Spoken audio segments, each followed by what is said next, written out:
Korupsi dana desa merupakan salah satu penyebab tidak optimalnya pelayanan publik yang ada di desa untuk masyarakat. Korupsi dana desa setiap tahun mengalami peningkatan. Rata-rata setiap tahun terjadi 61 kasus korupsi sektor desa yang dilakukan oleh 52 kepala desa dan merugikan keuangan negara mencapai 256 miliar. Seperti yang kita ketahui, di Indonesia seringkali terjadi korupsi yang dilakukan oleh pejabat-pejabat negara. Pejabat-pejabat negara rela melakukan segala cara agar mendapatkan kursi di pemerintahan. Seperti saat pilkada, banyak calon pemimpin yang melakukan suap kepada masyarakat agar memilih dirinya di saat pilkada. Seperti yang terjadi di Kabupaten Lahat, Sarudin, mantan kepala desa Gedung Agung, Kecamatan Kota Agung Kabupaten Lahat, menyelewengkan dana desa yang berasal dari APBN tahun 2017. Desa Gedung Agung mendapatkan dana Rp753.481.000 dan diselewengkan sehingga mencapai Rp576 juta.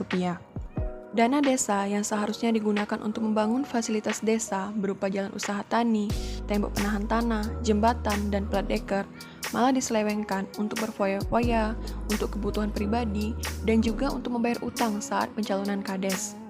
Sarudin mengaku bahwa hanya sekitar 200 juta dana yang digunakan untuk membangun infrastruktur desa. Modus yang digunakan oleh Sarudin adalah dengan mengerjakan proyek tak sesuai dengan RAB, hanya sedikit yang dipakai. Karena kasus ini, Sarudin akan dijerat tindak pidana korupsi dengan ancaman hukuman minimal 4 tahun penjara dan paling lama 20 tahun atau seumur hidup. Akibat dari perbuatan Sarudin tersebut, kerugian negara mencapai hingga sebesar 500 juta rupiah.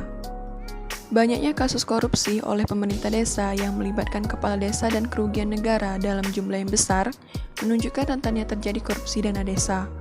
Banyaknya keterlibatan kepala desa sebagai pelaku menunjukkan belum dijalankan secara optimal pasal 26 ayat 4 huruf F Undang-Undang Desa oleh kepala desa, di mana kepala desa dalam menjalankan tugasnya wajib melaksanakan prinsip tata pemerintahan desa yang akuntabel, transparan, profesional, efektif dan efisien, bersih, serta bebas dari korupsi, kolusi, dan nepotisme.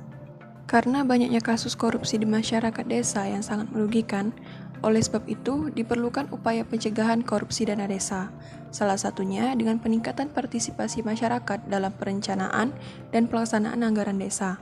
Upaya tersebut yaitu akses informasi program dan anggaran desa yang memadai, adanya kesadaran partisipasi masyarakat, akses komunikasi antara perangkat desa dengan masyarakat, optimalkan peran organisasi yang ada di desa, dan optimalkan peran BPD. Karena makin banyaknya kasus korupsi yang ada di Indonesia, maka marilah sejak dini kita menanamkan jiwa anti korupsi dalam diri kita. Semoga dengan upaya-upaya pencegahan yang telah dilakukan, Indonesia bisa lebih efektif memberantas korupsi, lebih efektif memberantas kemiskinan dan mengurangi pengangguran, dan menjadikan Indonesia negara maju yang kita cita-citakan.